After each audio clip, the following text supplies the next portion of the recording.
नमस्कार दोस्तों, स्वागत है आपका एग्जाम अभ्यास में। यह हमारी समीक्षा अधिकारी की जो पूर्वावलोकन है पुस्तक है 2025 की लेटेस्ट, उसका हम विस्तृत चर्चा कर रहे हैं, कवर कर रहे हैं, जिसमें यह हमारी छठी क्लास है। 5 क्लास हम लोग हिस्ट्री की कवर कर चुके हैं। यह हिस्ट्री की हमारी छठवीं क्लास है। चलिए चलते हैं अपने पहले क्वेश्चन पे। भगत सिंह ने भगत सिंह ने सेंट्रल असेंबली में बम फेंका। ठीक है, भगत सिंह ने सेंट्रल असेंबली में बम फेंका था। बटुकेशर दत्त के साथ फेंका था। किसके साथ? बटुकेशर दत्त के साथ फेंका था। हिंदुस्तान रिपब्लिक एसोसिएशन के 2 सदस्य भगत सिंह तथा बटुकेशर दत्त ने 8 अप्रैल 1929 को केंद्रीय विधानसभा में बम फेंका था। दोनों को गिरफ्तार कर केंद्रीय असेंबली बम कांड के अंतर्गत मुकदमा चलाया गया।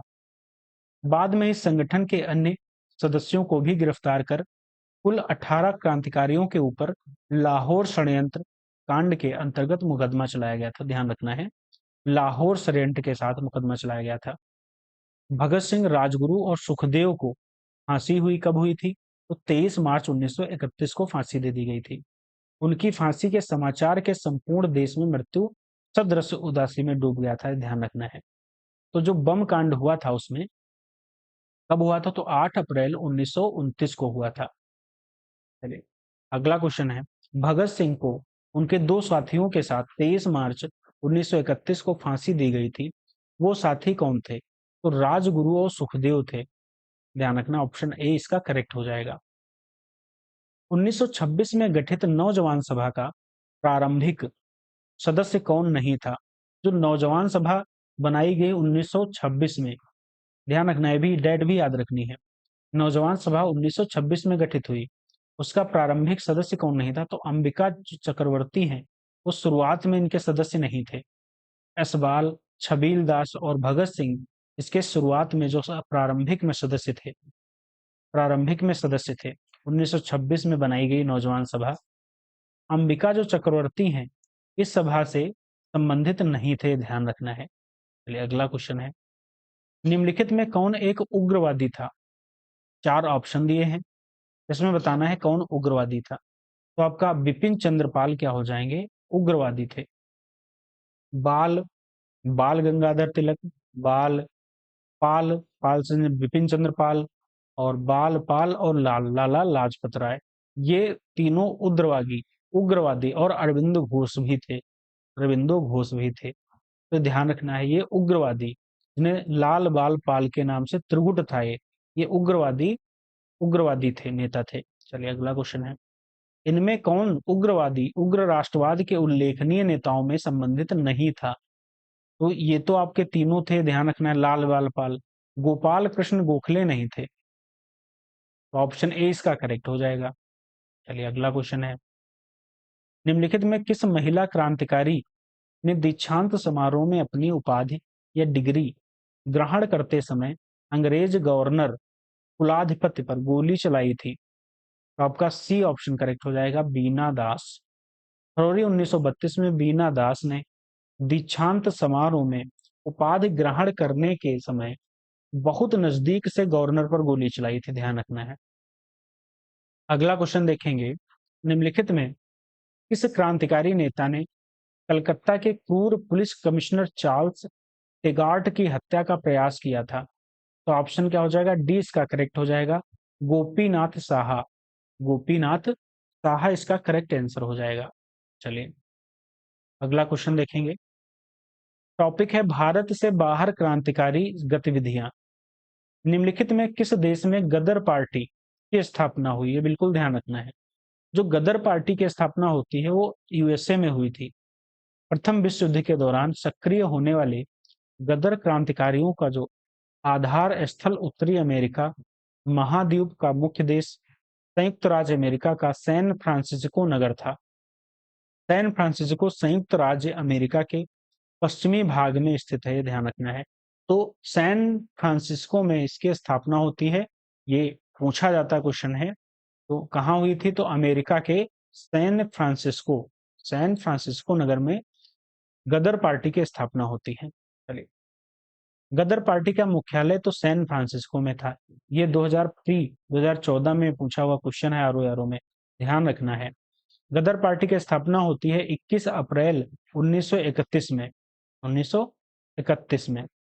चलिए अगला क्वेश्चन है, प्रथम महायुद्ध के दौरान कहां पर भारत के एक अंतिम सरकार बनी जिसके प्रेसिडेंट राजा महेंद्र प्रताप थे? तो अफगानिस्तान में बनी थी। कहां बनी थी? अफगानिस्तान में। कब बनी थी? तो 1915 में काबुल, अफगानिस्तान में भारत के प्रथम अस्थायी सरकार का गठन किया था। इसमें राजा महेंद्र प्रताप स्वयं राष्ट्रपति तथा बरकतुल्ला प्रधानमंत्री थे। इसे जर्मनी तथा रूस ने मान्यता भी दी थी।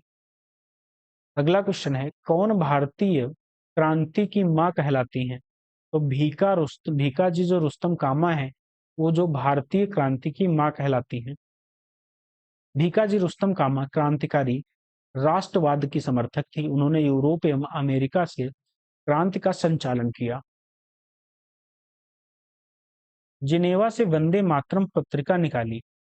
1907 में इन्होंने स्टुगार्ट जर्मनी में आयोजित अंतर्राष्ट्रीय समाजवादी कांग्रेस में भाग लिया, जहां इन्होंने तिरंगे झंडे को फहराया, जिसकी डिजाइन इन्होंने वीडी सावरकर तथा श्यामजी कृष्ण वर्मा के साथ मिलकर संयुक्त रूप से तैयार की।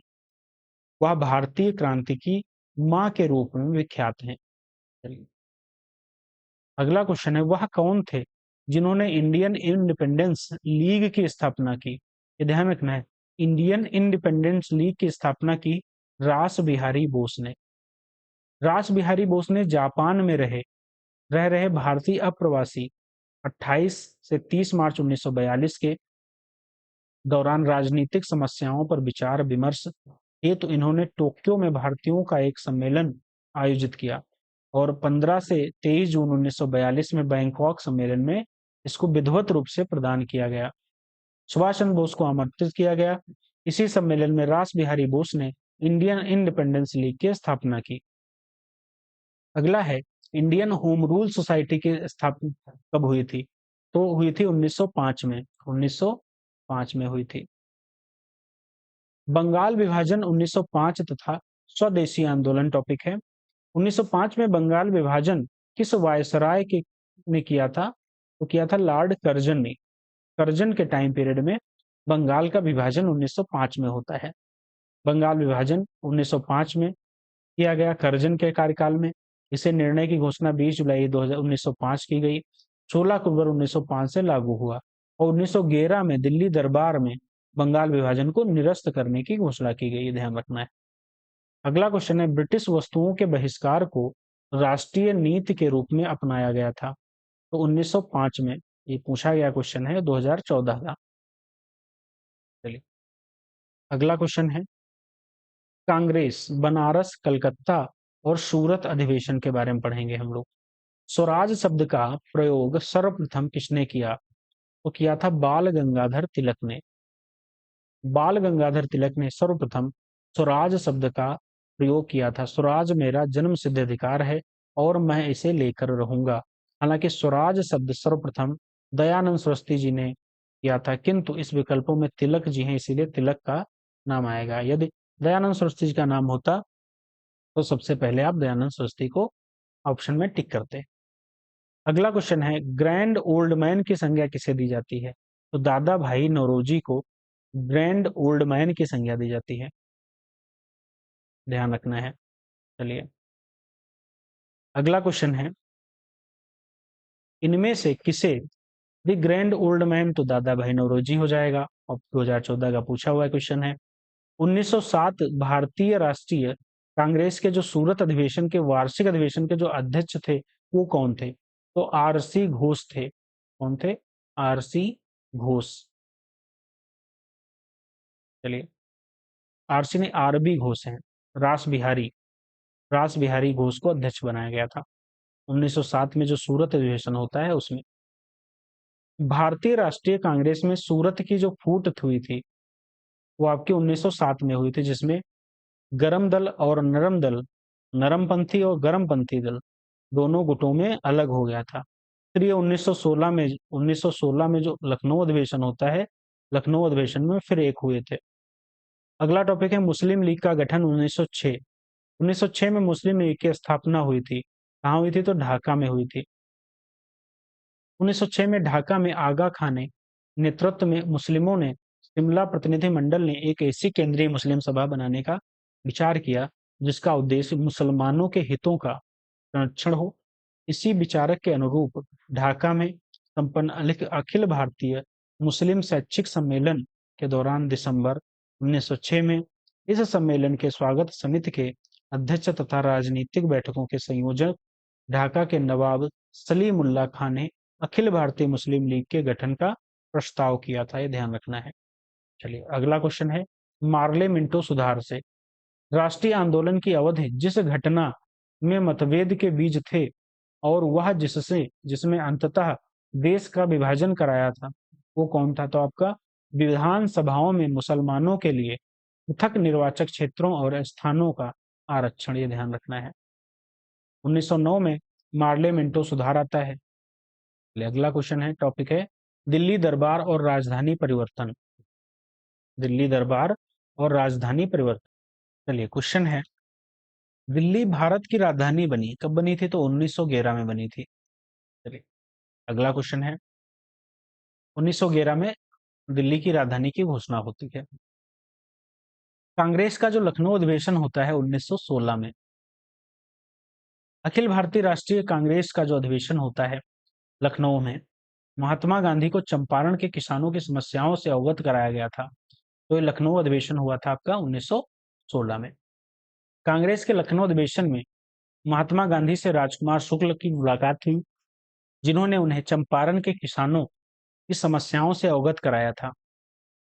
होम रूल लीग 1915 से 16 में दो होम रूल लीग की आरंभ की गई, नेतृत्व में तिलक और एनी बेसेंट के।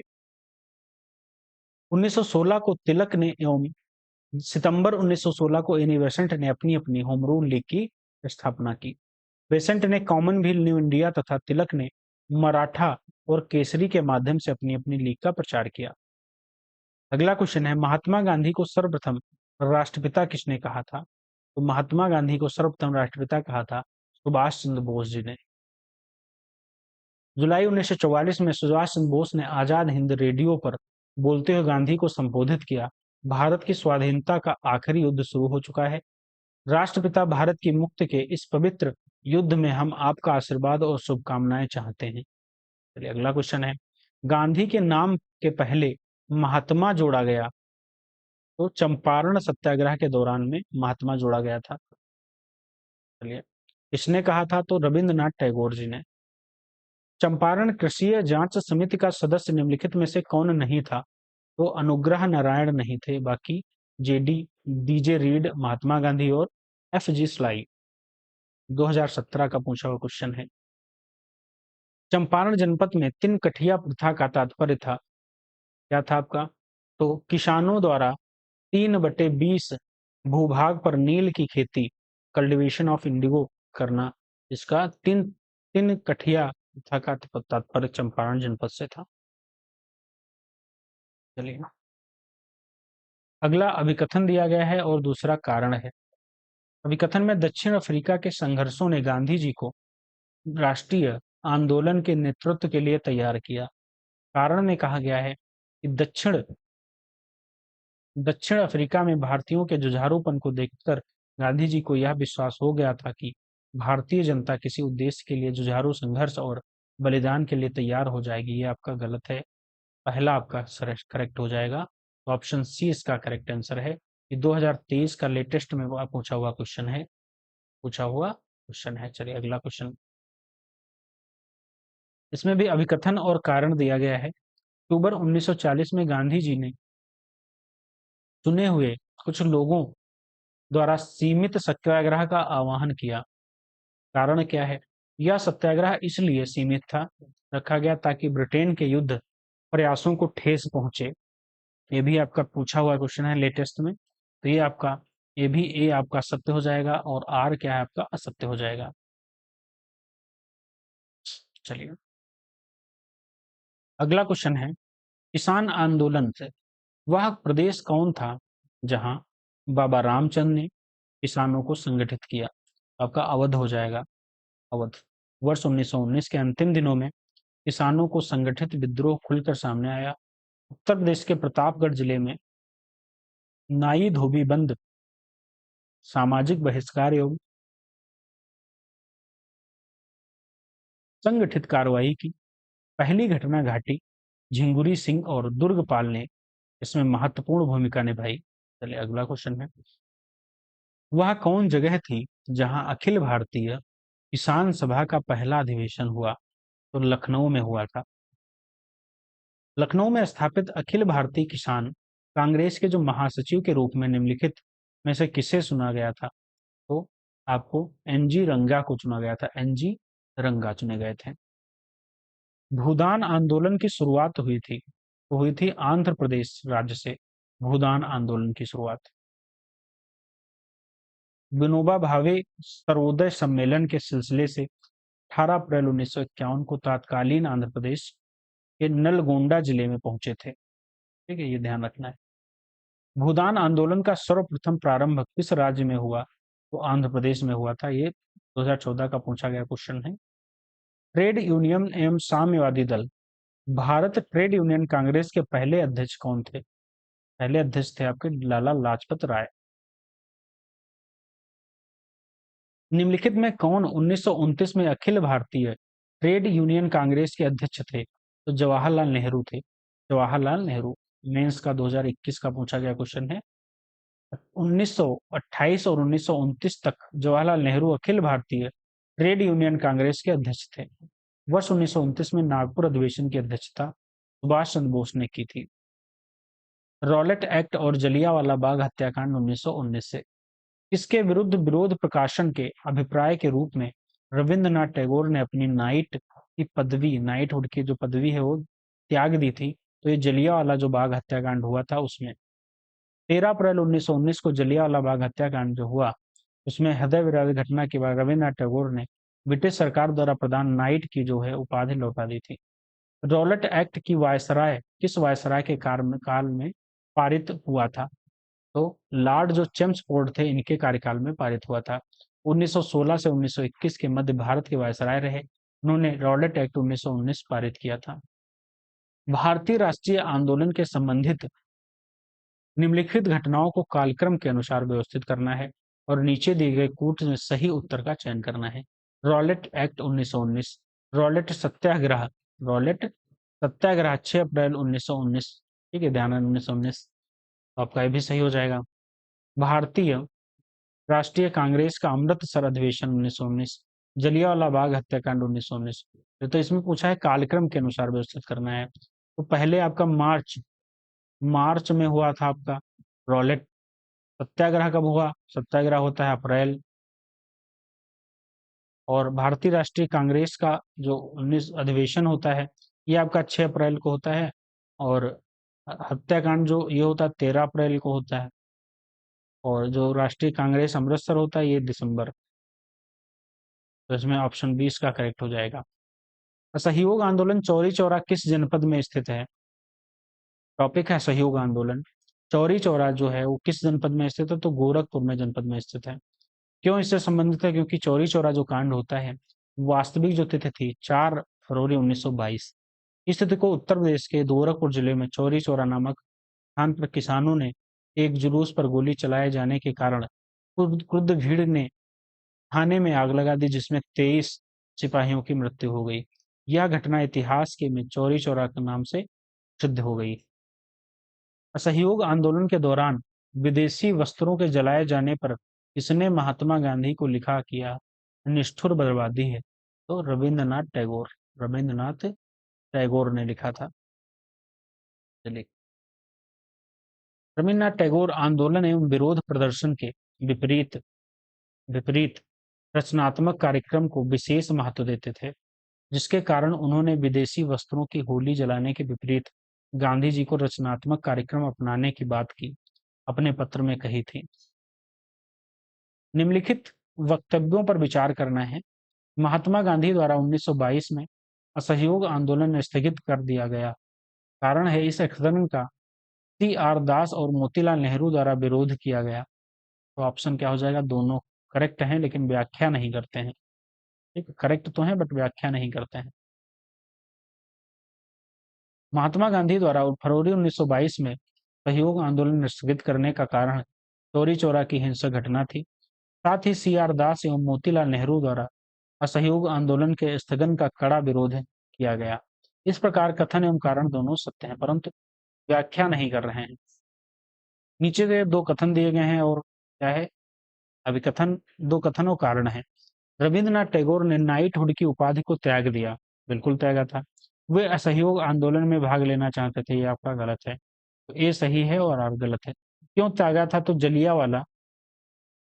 जलियावाला जो बाघ हत्याकांड हुआ था, उसके बाद इन्होंने त्यागा था, ये ध्यान रखना है।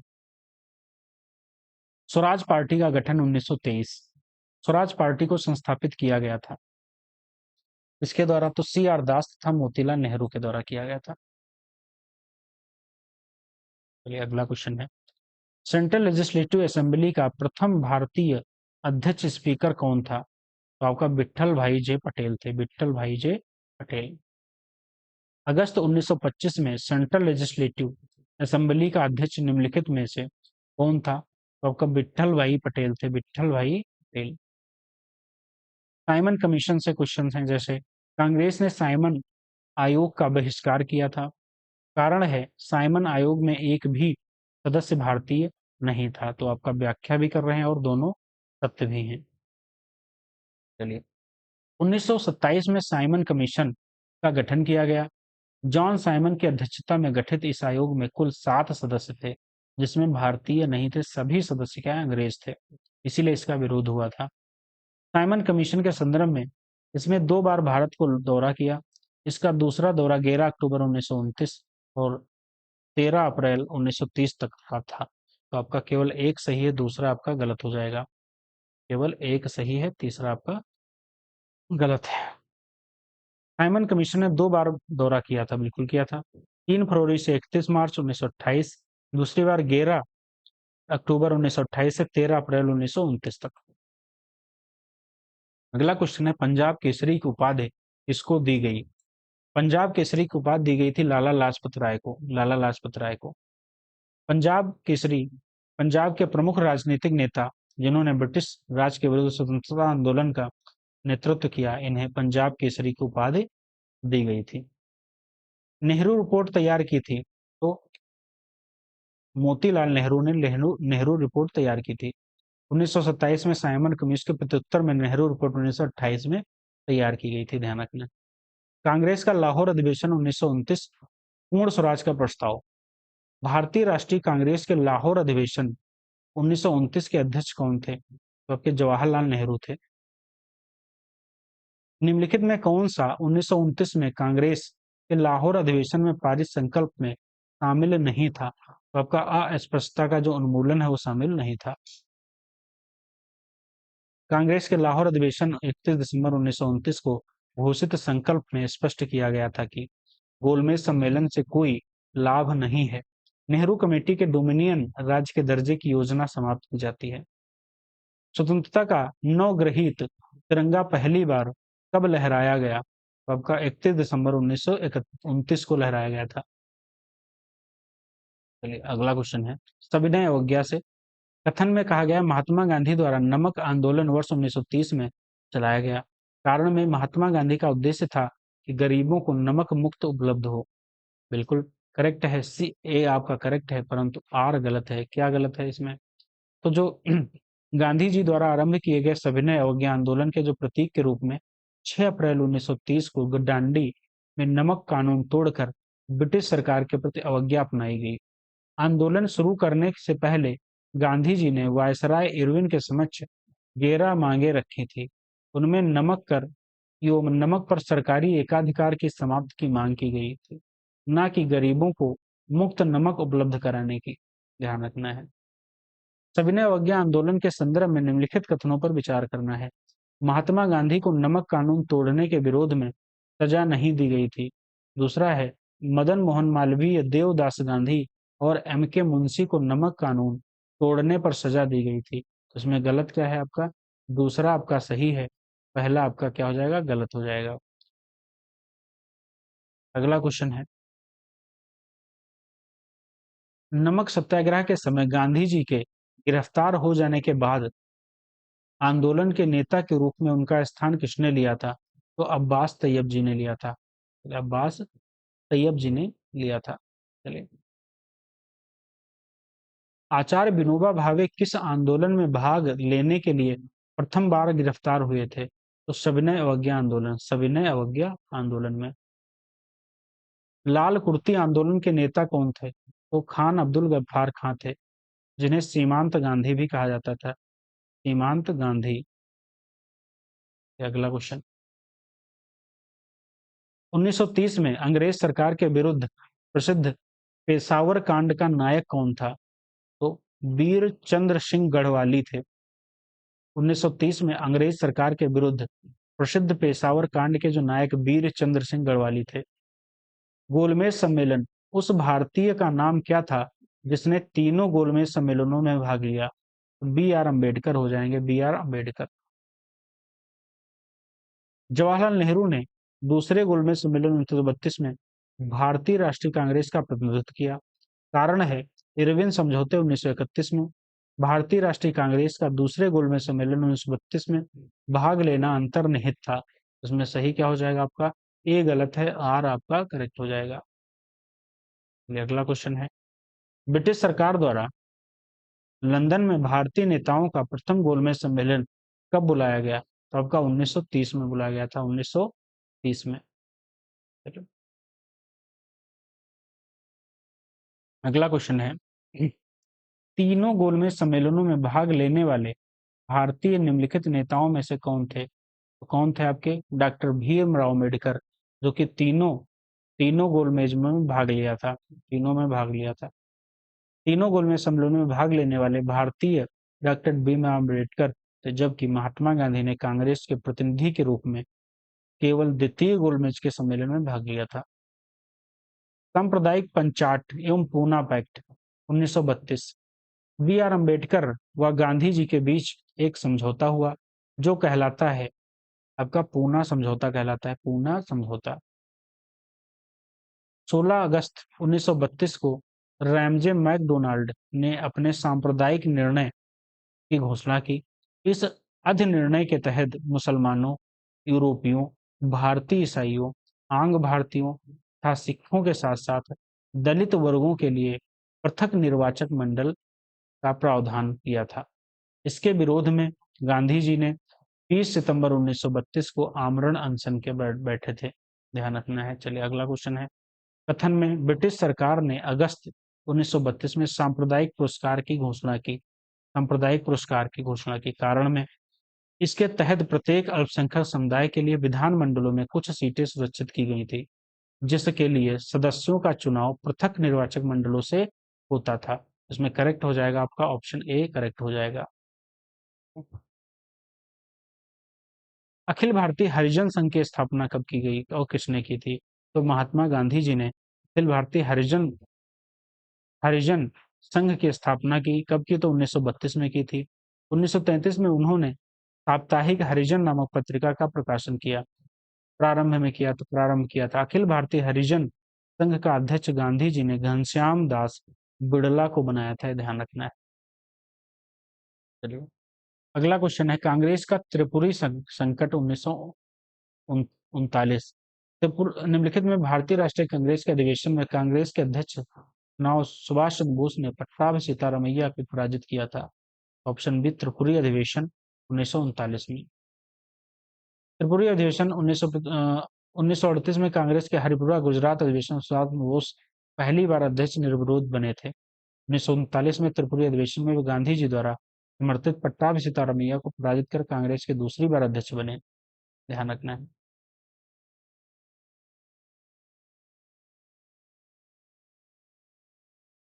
चलिए, आगे की क्लास हम लोग अगली क्लास में कवर करेंगे। पाकिस्तान की मांग से हम लोग अगली क्लास में कवर करेंगे। ठीक है? वीडियो कृपया इस वीडियो को शेयर जरूर करिए। वीडियो अच्छी लगी तो लाइक शेयर सब्सक्राइब अवश्य करिएगा। मैं यह जो प्रीवियस ईयर की पूरी जो कंप्लीट बुक है, लेटेस्ट बुक है, इसका कंप्लीट कंप्लीट विस्तृत व्याख्या के साथ कवर करेंगे। आधे घंटे की डेली क्लास रहेगी। में भी जो 27 जुलाई का एग्ज़ाम है आरओ का, उससे पहले हम लोग इस कंप्लीट बुक को कवर कर लेंगे। बाकी हमारी टेलीग्राम, हमारे जो यूट्यूब चैनल है, उस पे टेस्ट सीरीज संस्कृति आईएएस की टेस्ट सीरीज डाल रहे हैं, और हिंदी की जो टेस्ट सीरीज है डिकोड एग्जाम की, वो भी हम लोग निरंतर डाल रहे हैं। वहाँ से आप लोग हिंदी की तैयारी कर सकते हैं, बाकी वहाँ से आप टेस्ट सीरीज भी देख सकते हैं। चलिए, वीडियो अच्छी लगी हो तो लाइक से सब्सक्राइब अवश्य करिएगा, और हमारे टेलीग्राम चैनल से आगे जितनी भी पीडीएफ आती हैं, और भी कंटेंट की पीडीएफ आती रहती है, वहाँ से आप हमारे टेलीग्राम चैनल से जुड़ सकते हैं, वहाँ से आप डाउनलोड कर सकते हैं। थैंक यू सो मच, धन्यवाद।